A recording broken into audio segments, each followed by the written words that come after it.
All right. Today, we got Andre Byrd, also known as Dre or Birdman, Navy football class of 2011, senior season of 10, 1 year behind me. I was reflecting on that earlier today. I was like, no, he was 2 years behind us. Feels like I'm getting old, man.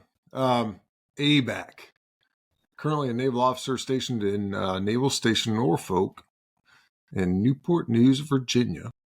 Grew up in Jax, went to the Bowles School, like my fellow CTE headbanging buddy Clint Sovey, back from episode number 5. Birdman has a foundation in systems and mechanical engineering, like a degree in that, from the Naval Academy, and degrees at Post-Naval Graduate School. Also a Master of Arts in Pastoral Counseling at Regent University. Andre's career has spanned roles from surface warfare to engineering duty officer. Beyond those naval duties, he's a passionate musician, and I love that. There's more to that I think we'll get into in the story, but got a home studio, 2 music videos on YouTube. And you're an avid consumer of leadership and development audiobooks. Same here too. So on both of those occasions, like it. You're an entrepreneur. You founded an LLC called Courageous Families LLC to support marriages and parenting, right? Right. That whole Courageous Families LLC thing, I don't think you could get that done without, your partner in crime. You're partnering this thing with Shamika, right? Your wife. Not only doing that, but building a family of 6 children. Got that right? 6 children. And church activities, also building your presence as a content creator and blogging and doing the YouTube thing. I'm learning the YouTube thing as well right now, so it's been kind of fun. All of that, there's a balancing act, which I think we'll get into it as well at some point. But it's a fun one to try and learn and understand, I think, for folks like us. This one will be a good one for me, so I can understand how you do it.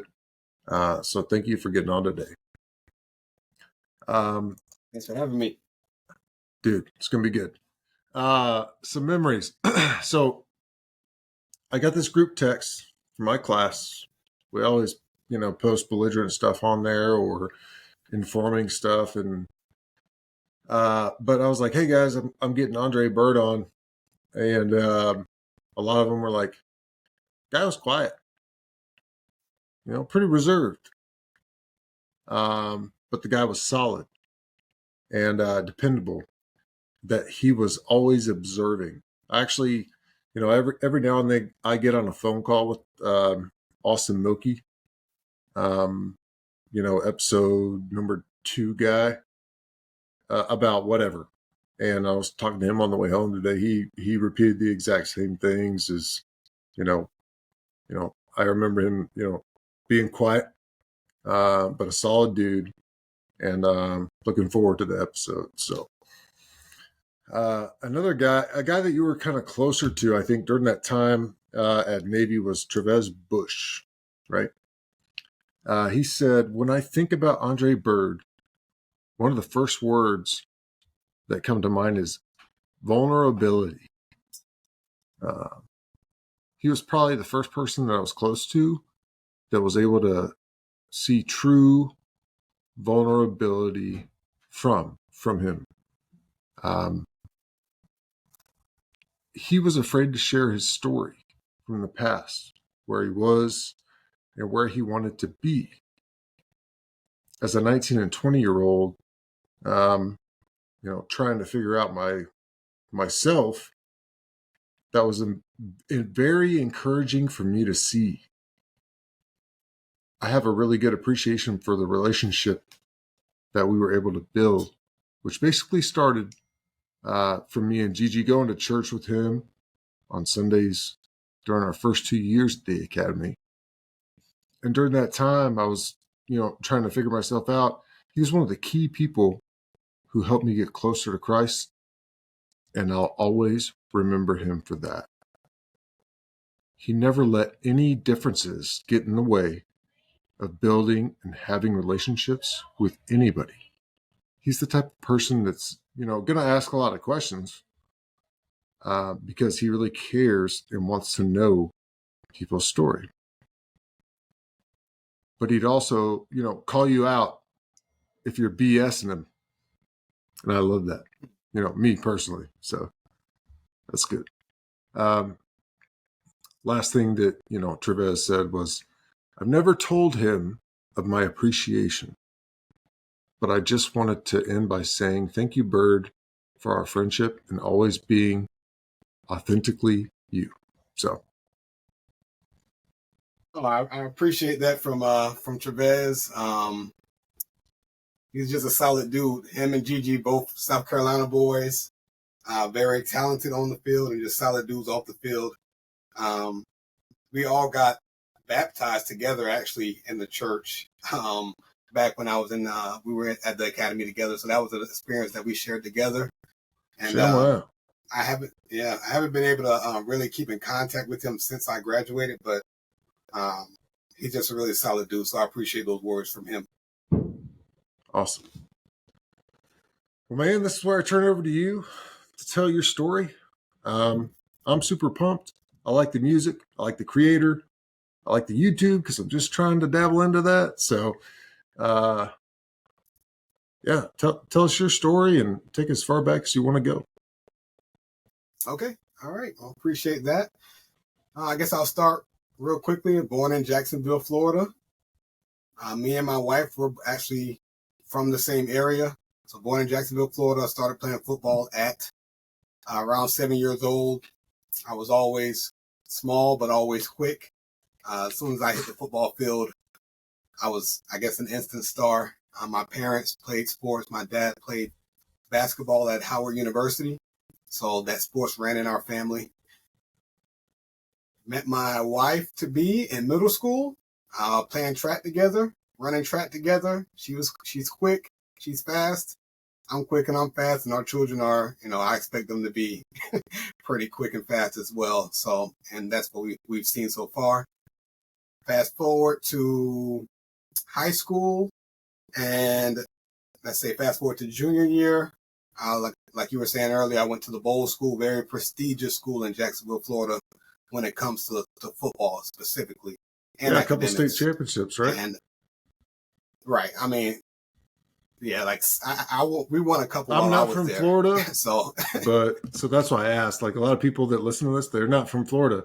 So if you're from the Bowls and you're usually used to winning championships, like we don't know. So, but while you were there, had a couple of them, right? Yeah, one sophomore year and senior year. So interesting story about senior year. It went into triple overtime, the state championship game down in Miami, Florida. Went into triple overtime, and I scored the winning touchdown, walk-off touchdown in triple overtime. So that was a good story or interesting story about me in high school. So it was a good time. That's good. That's a good playmaker story. Yeah. So I think the school has won about 6, 7, or 8 total championships total. So great legacy from there. Navy, so that's good. Yeah. Navy. So Navy recruits very much out of Jacksonville and out of the Bowl School. So met Ivan Jasper.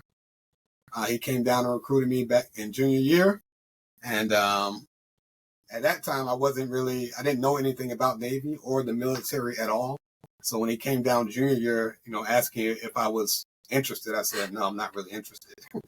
But then senior year, hey, there's that. There's that transparent vulnerability right there. Right.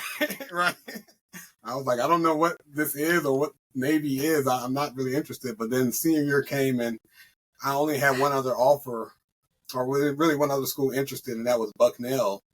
And my priority was to get to college and not pay for college, so I was much more open to it. So he met with my mom in our house. We took a visit, and that was the end of the story from there. Came to Navy. Awesome. Yep, came to Navy, and just not knowing what to expect, but jumped into a different obviously a different type of environment in plebe summer and plebe year. And I just say we had an interesting 4 years. I will say that football. You came straight in. Like, tell me more about how that experience was. Like, when you came into Navy, you probably thought one thing before you actually got there, and then you did that in doc, and But what do you remember about that? Like, those are fun. Yeah, to talk about. So you know how they get you. You know how they get you on the recruiting trips. I assume you took a recruiting trip, so they take you to this nice steak dinner restaurant. They show you all the nice things, but kind of minimize what you're going to be going through. It's not minimize. Let's be transparent. Let's avoid. Right. Let's not talk about it at all. Yeah. So I came in direct because my mom didn't want me.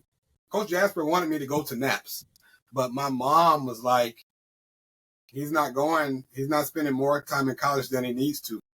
So because of her, I went in direct, and nice. She pulled that card, and Jasper listened. Yeah. Like it. Yep. Mm-hmm. Yep. Not knowing what to expect, I came in. Shaved my head the first day. I probably didn't have a lot of hair anyway, but they shaved my hair the first day. Shaved my beard and my mustache, which is what I really was missing. And then getting yelled at for the next 6 weeks and plebe summer. Nice. So it was an adjustment. But that football, for us, at least for me, was a safe haven, being around the guys who are like-minded, being around people who appreciate the sport and who want to continue their career and want to, be challenged at the highest levels. So that was a safe haven freshman year and throughout. So I really enjoyed the guys in the locker room. Like you were saying, I'm a little reserved. It takes a while to get to know me, which is part of the reason you're making rap videos now on YouTube. Yeah. What are you talking about, reserved? Yeah, right. That's my space where I can just be creative. I can be myself, and nobody's around to interrupt me when I'm talking. When I'm in the studio or when I'm doing a YouTube video, there's no one around to interrupt, and I can just be myself. So that's more of a. I got you there. I'm just busting your chops. I enjoy it as well. So. Yeah. It's really cool. I graduated. I'll say my Navy football career. It was I don't know. My perception about myself going into Navy was that there was a lot of hype around me in the ABAC room. A lot of people were comparing me to the legend, Reggie Campbell. Just, I guess, probably our similar sizes. I'm just kidding. Right. So I would say based off my expectations of myself, kind of had a lackluster Navy football career. I did score that one touchdown my senior year. But I think I mostly did not live up to my own potential, and maybe talk about that at another time, but mostly didn't live up to my own potential. And then, but we can talk about it now.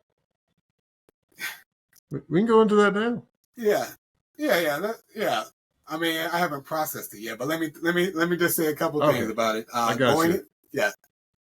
I'll just say this: going into sophomore year, freshman year I wasn't playing because you had Reggie, you had Zerb, you had Shun, White. Yeah. So they're ballers. Not playing. Yeah. You're not playing. I'm not playing freshman year. Going into sophomore year, it was me and Shun starting on the depth chart, but I got injured in camp. And I was never the same. I hurt my leg. I got like a hip drop tackle. Somebody tackled me and rolled up on my leg during one of those drills. And I really just never felt the same that whole year. So that year was down the toilet. And then junior year, I don't know what happened. And then senior year, I finally, came into my own. But I came into my own junior year, or senior year, and I contributed to the team my senior year. So I would have expected more of my, I feel like I could have given more. And if I could go back, I would do whatever I needed to do to keep a killer instinct. Because, like for us who are, you're not as undersized as I am. I'm, for everybody who's watching, I'm 5'5". I was 155 pounds. Yeah. Andre was like probably the smallest A-back we had, right? But super fast, right? Then got injured. Right. Yeah. Yep. It's funny how an injury. Sorry to cut you off, but there's this this theme throughout this cast that I got to touch on is injury, and it sucks. But there's this special like ingenuity about an injury that, with someone that gets an injury, with that kind of drive, that mental fortitude, that perseverance, like there's a different kind of outcome after the injury, at least in my mind. Make sense? Yeah. I don't know. Yeah. Maybe it's just something that, I think is cool, but I agree. Yeah, you're overcoming the struggles of, the struggles of life. What was that injury? So my sophomore year, it was not diagnosed. So all I know is I got rolled up on my leg, and it felt like I think it was diagnosed as a bone bruise. And that may be what it was, but all I know is I did not feel the same the rest of that year. I was out immediately for like 6 weeks. And then when I came back, I was just not the same that year. Not the same. So It might have been a high ankle sprain. I don't know what it was, honestly. Did you ever get it back to like full potential, you think? Or I think by the time junior year rolled around, I got it back to full potential. I had a hamstring. I pulled my hamstring junior year in camp, and then I pulled my hamstring again senior year in camp. But I was able to get back before the first game. So there you go. Oh, just some injuries. Gotcha. I got to touch on that because there are times when I'm like, oh, that's something that's come up a few times. Let's go a little bit deeper and understand more. Like that was one of them. So yeah. Well, cool. Keep on going. Yeah. Let's see. Yeah. So graduated, and I got married a week later to Shamika, my wife, the girl I knew from middle school, from the seventh grade. We never really dated until college. So we dated for a couple years in college. Got married right after college, and had our first child within the first year. So right before I became a service warfare officer, and we had our first child like a month before our first anniversary, and a month before my first deployment, or really my only deployment. So that was an interesting thing. I know we were talking about Drexel earlier. I remember. I remember. 10 kids. Right. I remember he got started fast with kids. I remember he graduated a couple years before I did, and by the time I graduated, he already had a few kids, and I was thinking like I would never. Look at you now. You got that early. So. Right, and now I have. Yeah. So it's funny how things work. Sure. So a surface warfare officer on a destroyer, force protection officer, tough tour. I mean, they run you. It's a tough tour. As a force protection officer and gunnery officer, but I learned a lot. My second tour was on a patrol craft, a smaller ship, like only 22 people, and I was like the executive officer. It was an unconventional tour, so I was the second in charge, and that one sounds very fun. Rewarding tour. Yeah, it was a very rewarding tour. We didn't get a lot of sea time, but it was a very rewarding tour because I had the ability to influence in a greater way. So that was cool. Lateral transferred over to engineering duty officer, where they that track allows you to get you're mandated to get your degree, a technical degree from either Naval Postgraduate School or MIT. So I got my degree from Naval Postgraduate School, mechanical engineering, and that was a great time. 2 years in Monterey. By that time, we have 3 kids. We had our 4th child in Monterey. Came back over here, did a couple more tours, and then I got my degree in pastoral counseling on the side because people were saying that I had a disposition I was a good listener. In other words, people were coming confiding me about things, and they were saying you had a good, disposition for counseling. So I wanted to operate in that space and get formal training in that space. So I went and got my degree in pastoral counseling. I wanted it to have a biblical perspective, so I got it from Regent University.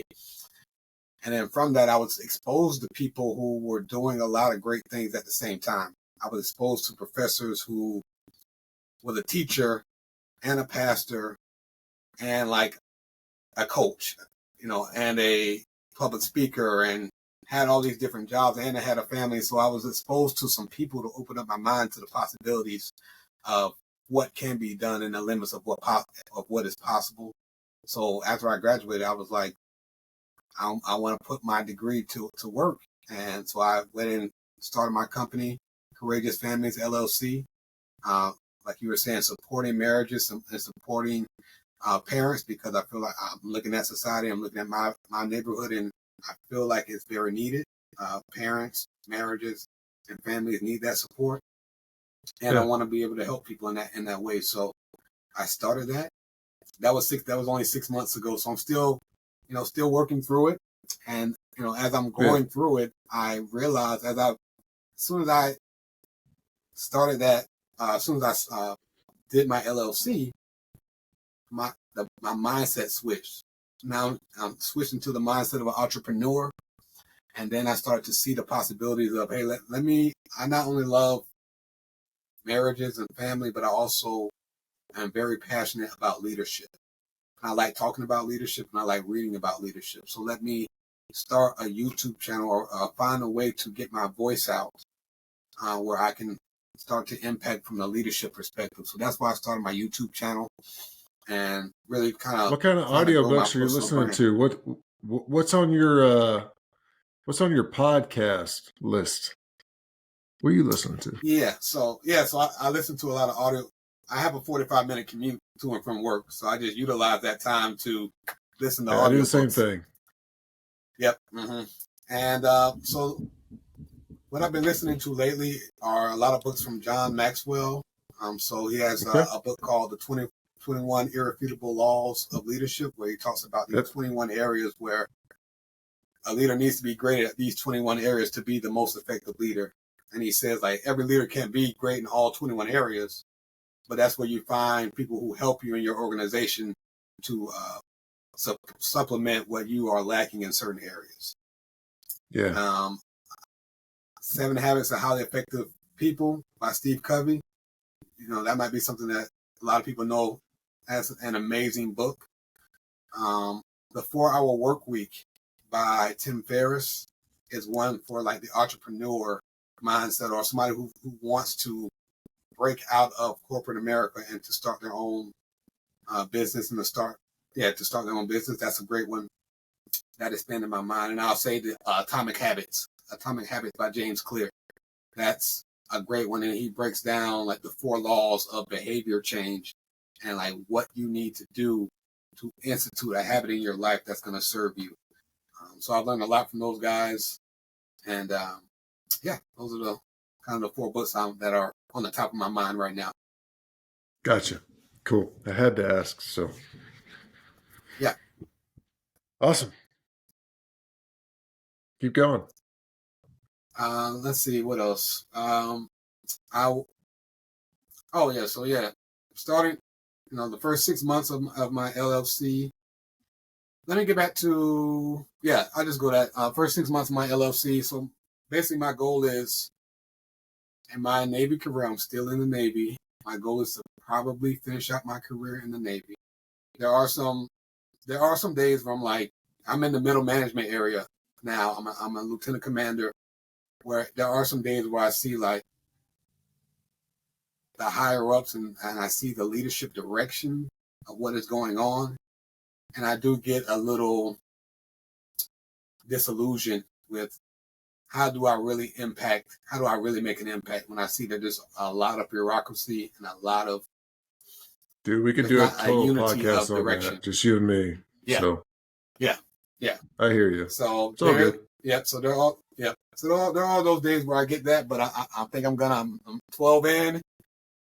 I lateral keep transferred, pedaling. so yeah, I think I'm gonna do my 20 because I'm no longer doing deployment. So it is at this time in my life, the Navy is family friendly for me. So Gotcha. So my goal with my LLC and the goal with my company is to, by the time I'm 20 years in, by the time I'm ready to retire, to build up the company to the point where it's able to support my family without me having to go back into corporate America once I retire. So that's my goal and that's my aim. So yeah. Gotcha. Good aim.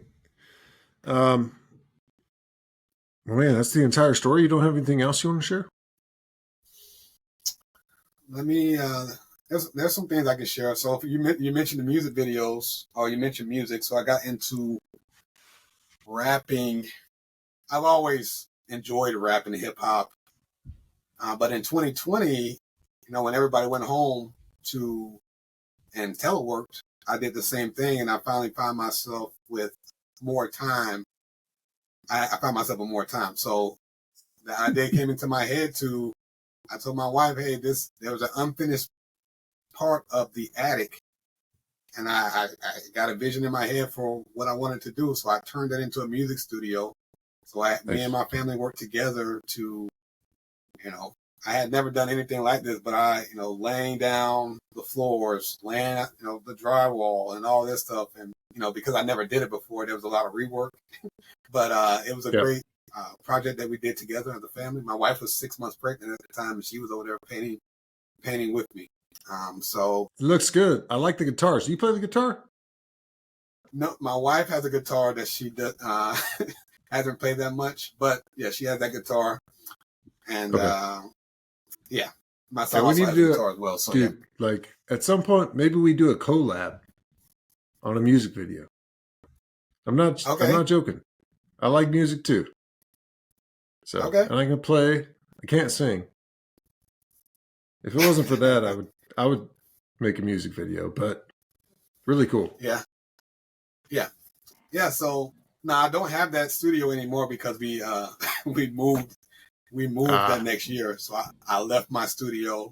That's why I'm not in the studio right now. I'm in my closet at our new house. But gotcha. Yeah, I made a couple of songs once I was able to do the studio. Then I enjoyed making beats. I enjoy rapping over the beats. I enjoy the whole process, the editing process. I enjoy the whole process. So I was able to make a couple songs back in 21, 22 time frame. The first one was Goodbye 2020. It was basically a celebration of, coming out of COVID, or we were trying to come out of COVID. It was going, 2021, things were taking a turn. So it was really like a celebration of that and a remembrance of some of the issues we went through, losing family members and things of that nature. I addressed some of those in that song, but it's kind of a hopeful looking at what the future will hold. And then I have a song that we released in 2022 called Strong. And it is in commemoration of our son, our second child, Jordan, who was diagnosed with autism at the age of 2. And he's 10 years old now. And that song came out of a place where I was just not, at that time, life as a special needs parent, I was feeling it. And then it was too sad. So I rewrote it. I rewrote it and released it about 6 months later after that, and had a more hopeful tone to it, because although we have gone through a lot of issues, they're not being a roadmap for those special needs parents.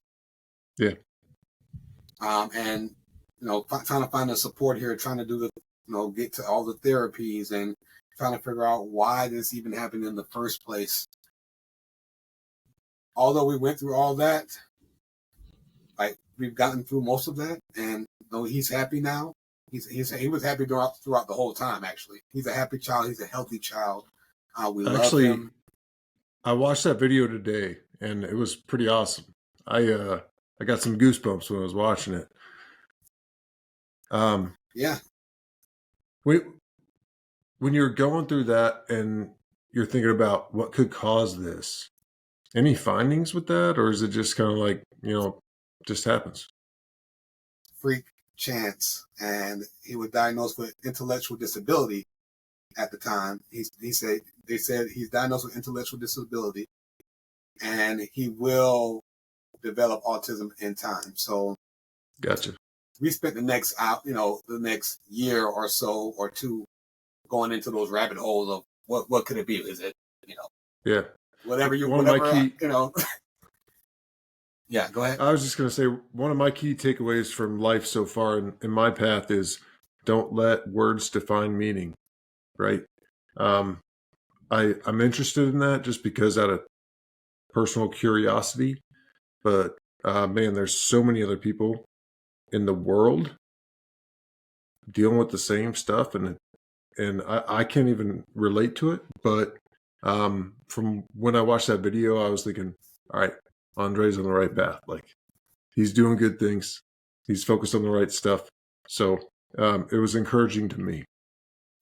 You know what I mean? Good. Yeah, and Trevez, I just want to say, Trevez mentioned vulnerability.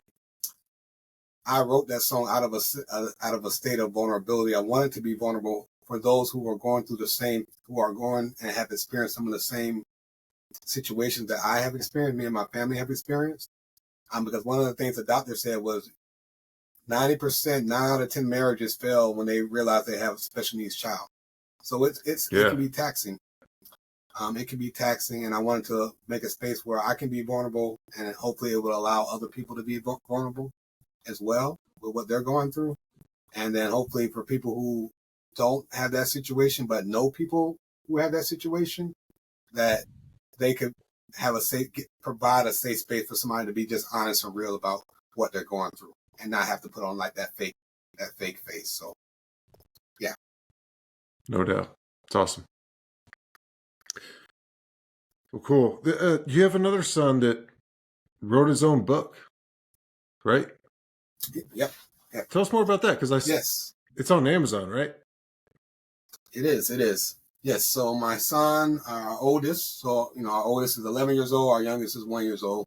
Our oldest, Emmanuel, just published his first children's comic book last week or a week and a half ago, called The Adventures of Pencilton. And the way that came about is I saw him like a couple months back. He's a creative person. He's just a very smart and creative, child. I saw him wonder where he gets write this book. Yeah. So maybe a little bit rubbed off. Yeah. So he wrote this book with just this printer paper and stapled it together, stapled the papers together, and it was just this full book. And I'm like, this is a pretty good story. Why don't you? I challenged him. Okay, now let's make it into a real book that you can monetize. And he enjoys money because you can get toys. So he stepped up to that challenge, and it took him about a couple months, but he used Canva to make all the illustrations, and we just worked together with it. Nice. And maybe he could teach me something about Canva. I'm just starting to dabble into that too.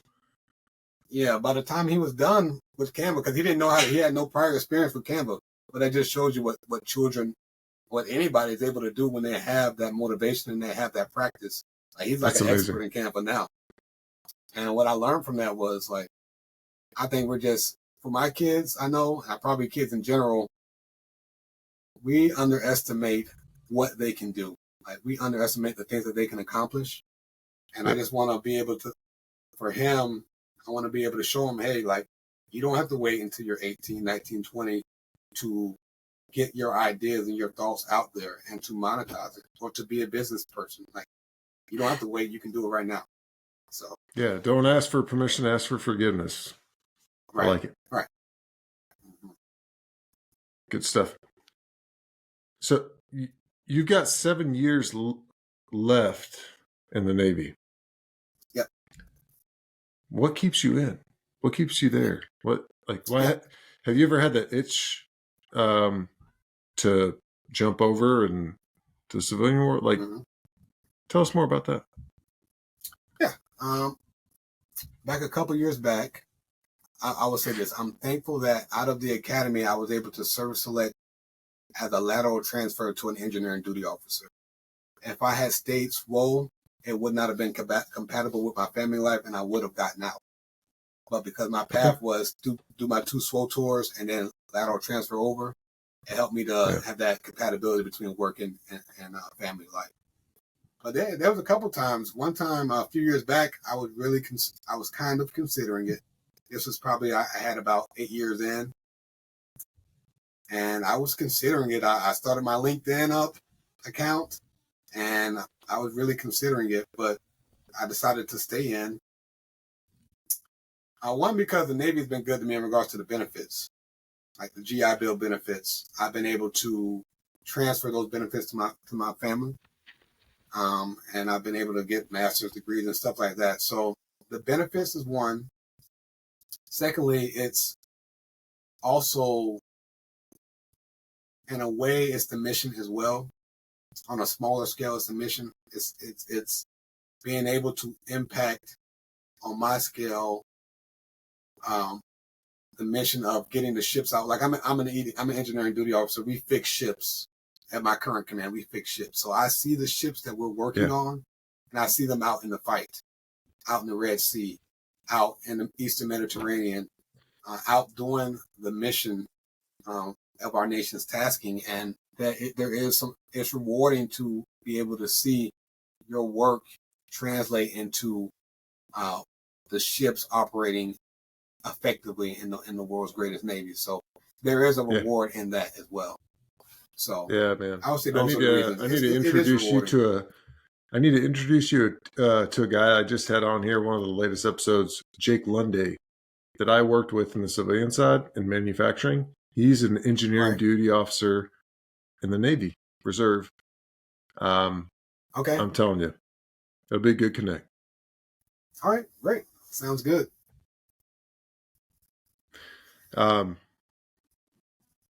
Mentor. You got a good mentor? No. Not at all? So I will say this. I believe wholeheartedly in mentorship, and I believe that there's someone who's already done what you're trying to do. In most cases, sure, there's someone that's already done what you're trying to do. So have you never sought out someone that you're trying to do? I came to that realization about a few months ago. So it's a weakness that I am trying to rectify. I got you. I've always been a person that like I can do it, but really you need mentorship to get where you need to go as fast as possible. I do have somebody on the Navy side that's kind of a mentor. I asked him for some advice actually this past week about, hey, it's a job opportunity in the DC area. What do you think about it? And he just said, like, from my experience, like, you don't want to do that job opportunity. And I heeded his advice. So that's the benefits of mentorship for me. I'm just scratching the surface of mentorship. So I'll be on the lookout for many more mentors. So yeah. Dude, yeah. Oh yeah. Like that's like probably number 3 priority in my life is like I'm always seeking mentors. Like another reason for doing this podcast is like I'm always seeking mentors. I want to know the next step and all that. Keep doing that. Yeah. I think keep seeking that. I think when the light clicked on when I put on my entrepreneur hat, I realized that I'm treaded in some waters that I just have never been in before. And I think mentorship is just invaluable. So I want to do that, and I want to be a mentor for many other people as well. So yeah. Yeah. Well, I know you're already being a mentor for other people, but it doesn't mean you can't like reach out to somebody else and ask for mentorship while you're doing that. So, right. Yeah, man. How about a biggest professional accomplishment for you? What was that? Biggest professional accomplishment. I would say on the Navy side, well, I just say I'm just going to go to the entrepreneur side. I'll say on the Navy side, I've done my tours. I'm continuing to do my tours, and I'm in my mind excelling, and it's just going from tour to tour to tour, getting my NAM, Navy Achievement medals, and so forth and so on. Yep. I would say on the side hustle side, I think the greatest accomplishment is just starting. Yeah, I think and when you said business. that, your face just lit up. Like I could see it. Like Yeah, and throughout our conversation, you keep going back to this entrepreneurial start. You know, just a few months ago, I'm like, dude, you're on the right path. Like your greatest accomplishment is what you're doing now, right? Absolutely. That's So my passion. that's awesome. Yeah, that's my passion, and I'm so excited about it. Yeah, that's my passion. Man, I'm here to celebrate with you. So forgive me for getting all excited, but that was fun. I appreciate it. Let's flip the script. Biggest failure. Do you have a biggest failure? So because I'm always interested in learning in the biggest failure. Right. Because not a lot of people want to talk about that. So. Right. Yeah, I can go into a lot of things, but I think what I want to go into is a decision that I made. So from this is to me is a leadership perspective, from a family perspective. I told you that I left. We moved places in 2021, and I no longer have a studio. The reason that we moved is because we moved out of a sense of calling and duty to help build the community, build our society. So we moved into a low income neighborhood. So we left all the comfort in our regular neighborhood. We moved into a low income neighborhood because we just felt we were called to do that. The problem was I didn't keep the end in mind. I didn't have enough clarity. That's some Covington right there. How? Right. Yeah. Yep. I didn't have enough clarity, and I didn't keep the end in mind to understand how am I going to help the community? How am I going to serve the community? So as a result of that, I didn't keep everything. I moved into a house. We moved into a house that we wanted, but we overlooked a lot of issues with the house. And we didn't understand that if your house is messed up, it's going to prevent you from serving the community because you're going to spend a lot of time on repairs. So we spent about over a 2-year period, we spent about $80,000 on repairs on this house. Crawl space repairs, roof repairs. So it was the repair part, and it was also because of those repairs, there were issues inside the house. There were rodent issues inside the house. So my son, some of this stuff is funny as I look back on it. But my son, he woke up one day and stepped on a mouse. Like he stepped on a mouse and killed it. You get you a shot. You get a salt gun yet? You ever heard of those? No. A salt gun? Oh yeah, get you a salt gun. Okay, salt gun. Okay. Yeah. So we fixed the rodent issues, but I can talk about that all day. Like stepped on a mouse. One day the ceiling fan literally fell off the ceiling in the house one day. The house was historically bad workmanship, and we could have seen that coming if I had really took some time to think about it and not just jumped into it. Hey, we're gonna do it. So yeah, we probably lost about, on the financial side, $150,000 on that whole thing. Now, thankfully, we're blessed so that you lose money, you gain money. We're not hurting from it, but it's $150,000. That's a huge hit. It's a big issue for sure. That's a huge hit from a family perspective, and there were some situations where I put my children in unnecessary, potentially harmful situations. They never got harmed, but there were gunshots outside of my house, and very close to us. So, my daughter one time, we were it was a morning of they were shooting outside the house, and I saw her upstairs and she was putting her toys like in the window. I'm like, what are you doing? She's like, I'm protecting myself from the bullets. So this is like a serious thing, and that weighs on you as a leader. You know, me and my wife made this decision together, but ultimately I made that decision. So I think it was just a leadership issue with me. We ended up actually moving again to another house that got us out of that house. We're in the same neighborhood where we can kind of do the same thing. So what kind of weapons do you have now? Right. Yeah. Because I can give you some tips. Yeah. So honestly, I was threatened by my neighbor. I felt like threatened by my neighbor, and I did get a permit to carry, but I never followed through because of all the children in the house. I was always scared to bring a weapon in the house. I got you. So I haven't, I have that license and that permit, but I don't have any weapons. So, well, but yeah, if you decide to do that in the future, there's a solution to that. It's called a safe. And if the only one person knows the combo to that safe, then you'll be safe for the family. So, right. Yeah. Okay. That's true. As I was going to the bathroom, I was thinking about, my time as a plant manager in Louisville and going through the Breonna Taylor case.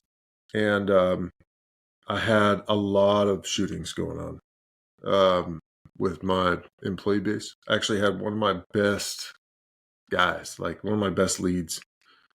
His son had been shot in the stomach. And he was kind of like keeping me up to date on how he was doing and all that kind of stuff. And in the Louisville area, the West End, the west side of the city is known for that, right? Like where the cops don't go, where there's a lot of crime, there's a lot of drugs, there's a lot of low income, there's a lot of houses that probably didn't get an appraisal because the appraiser didn't want to walk into the house and appraise it, right? Mm-hmm. So, as I was thinking about that, it's definitely a different world. And if you haven't experienced it, it's definitely, I don't know. It's hard to describe and really tell the tale on it. But for you to make the decision to go there and do the work and be involved took a lot of cojones, man. So for that, I my hat's off to you to do that. And then even, lose some money in the process, right? Like your experience doing that is probably a very familiar experience for folks that are doing that in the area, So it's just, I don't know. Yeah. Just thoughts on my mind. Yeah, I appreciate it. Yeah, I was in a different mindset when I was in that area because, like you said, this is just a different mindset. So I have empathy for people. When I heard those gunshots right outside my house, and I opened the door actually during the time. I don't recommend that. I opened the door unless you got an AK. Opening the door. Right. Yeah, I opened the door and they let off a couple more shots, and from that I had a little bit of like kind of I don't want to say PTSD, but like from that point on, I would when I was walking the streets, like I'm not looking at your face anymore. I'm looking at your waist to see if you are a threat or not. So I started where'd you come from? What are you doing around here? Yeah. Have I noticed you before? Yeah. What's that in the back of your car? Right. Exactly. So I did become a little bit more paranoid, and I started to understand like there is a mindset shift to that you nice. Sometimes you need that to survive. Yeah. But yeah. Yeah. Sham wow, dude. All right. Enough on that. Let's see. If you could give any kind of advice to aspiring entrepreneurs, what kind of advice would you give them? Because that was a big one for you so far in our conversation, is like you kind of go back to that as like, all right, this is like a fun pinnacle for me right now. Like, what would you tell people that are even contemplating that? You have clarity on what you want. Like if you have clarity on what your end goal is, don't wait. Whatever you have now, whatever resources you have now or time you have now, use whatever you have to get started and take the first step. As long as you have clarity on your end goal and that it is aligned to your values. If you have that alignment, don't wait. I think a lot of people, they want to wait. They want to get stuff perfect, or they want to have the next device or the next whatever. But you can make an impact with what you have right now. Boom. ShamWow. Like it. All right. Let's see. Legacy. So 3 more questions. This is one of them is, so what kind of legacy do you envision in the next 10 years? Like what do you want to now leave behind you? So you found this entrepreneurial thing. All right, I'm on a mission. When that mission's done, what would you like to see? Right. I would like to see if people at my funeral, I would like people to say that I was a great leader. I would like people to say that I led my family well. Like I did not neglect them for the pursuit of these other things. I didn't neglect my wife. I didn't neglect my children for these other ambitious pursuits in the marketplace and in the world. If I do what I'm supposed to do, my kids will be twice as far as I am in their 20s. Yeah. Wow. That's good stuff. I need to make sure, and you need to make sure, and I'll help you with that you connect with Drexel King and do something with him with some sort of collab. Big families, similar values, along with him and maybe Mike Stedman one day. Those are a couple guys that come to mind with like where your mission is, what you're doing, entrepreneurship, big family, focused on the right things.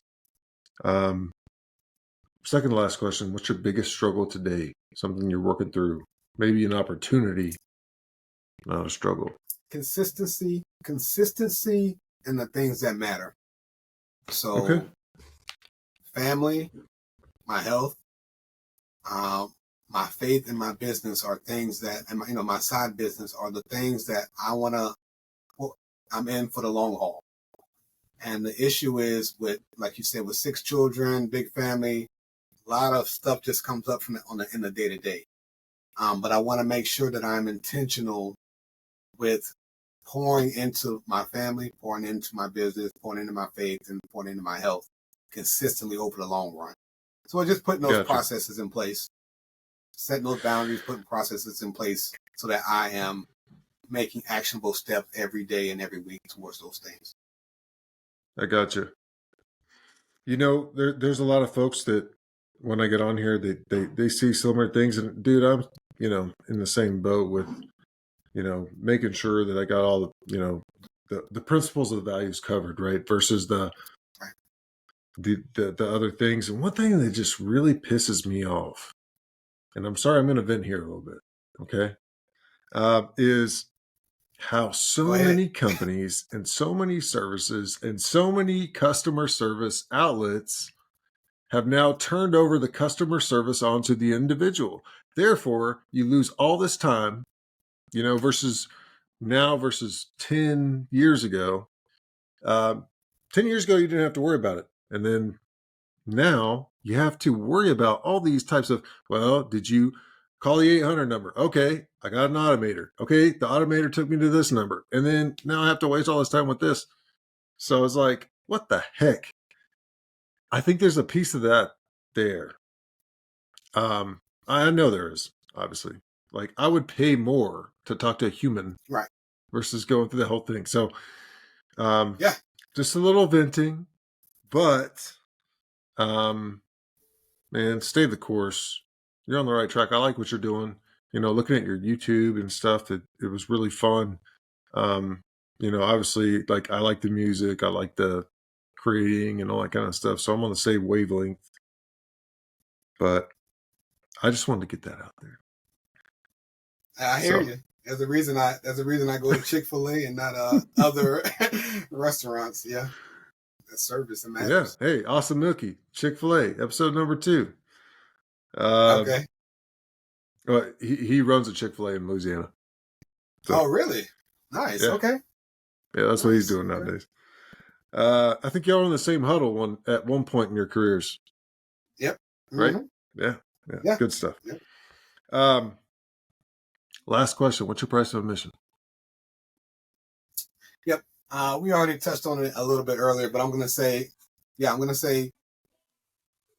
I paid a price for not keeping the end in mind, having clarity on what I want to do or what I want to see happen and the outcomes I want to see. So that you asked that question earlier about what was that mistake, and I lost a lot of time and energy with these repairs of this house because I did not keep the end in mind, along with some other things. If I would have had some good, like you mentioned, mentorship, if I would have sought some mentorship about that decision, or more mentorship, or more experienced mentorship about that decision, I could have probably, avoided that as well. But really, it's just keeping. I'm just going to say keeping the end in mind. I don't want to go fast in the wrong direction, or I don't want to execute something efficiently and quickly, but I'm just headed in the wrong. You know what I'm saying? I'm just headed in the wrong direction. I want to be aligned, my passion and my values and what I want to see. I want to have that all be aligned. So I got you. Everything I've read about you, looked at on YouTube so far, like values and passion, they're all I think headed in the right direction. That whole house thing, like that just, man, it sucks. It's one of those things. It's like, man, it really sucks. So, hope for the best for you. And, I think the heart was there in that one. Just kind of sucked, like I said. And I would like you to tell Shamika, thank you for your time tonight. Cause I know she's probably, paying the price right now for you, with those 6 kids and making sure everybody's settled and getting dinner done and all that kind of stuff. Anything else that you want to? That's a good point. Yeah. Go ahead. A couple of things. What you just comment on what you said, and that in regards to the house, my heart was in the right direction, but then I found out like that's not enough sometimes. It's not enough to have the heart in the right direction. So I learned that, and so it wasn't. I experienced suffering, and my family experienced suffering not for a lack of heart, but for a lack of judgment and a lack of just going too fast, trying to get somewhere too fast. So I learned that, and I don't want to make that decision again because my decisions as a leader impact everybody within my influence. So, and then I want to say, like you said, Shamika, I probably didn't talk about her a lot. I didn't talk about her enough.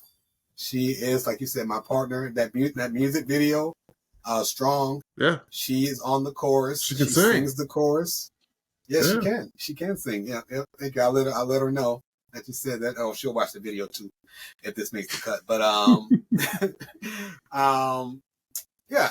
So she has been my partner the whole time. We've been married 12 years, and like you said, she is down there watching the 6 kids. You haven't heard any of the kids coming in here, so she is doing her part. And we build each other up. So yeah, definitely big shout out to her. That's awesome. It's a good relationship right there, man. So a couple things to promote here is you have a bi-weekly newsletter, right? That you send out? Yep. And I'm starting a bi-weekly. Yep. Go ahead. And to get to that is at Andre Byrd, byrd.ck.page/profile. Sound accurate? Yes, that's that is the landing page. If you get to that page, you can put in your email address and you'll get my bi-weekly blogs and email newsletters talking all topics: leadership, family, and faith, and personal development. So yeah. Awesome. And then your YouTube channel, obviously, like I got there, you could probably just go to Google and type Andre Byrd, Byrd, YouTube and get there. But yeah, I'll throw both those links inside the description on this episode release. So sound good? Yep, appreciate that. Appreciate it. Cool, man. Awesome talk. Really appreciate you. Like I said, I had a lot of fun with this one. I a huge supporter of what you're doing. Keep on doing it. I appreciate it. I appreciate you having me on, and I support what you're doing. You do how many episodes do you have now? Like, so you will be 80, I think 84. 84. I read a statistic this morning. Like 90% of podcasts don't get past the third episode. I don't know if you've seen that statistic. Yeah. Well, I'm kind of stubborn, so I sometimes I put my head down and do the whole grind thing, which is also a bit of a weakness.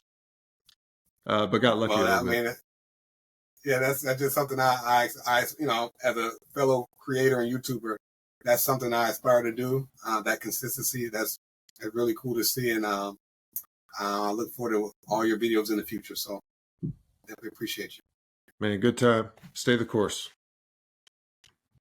Same.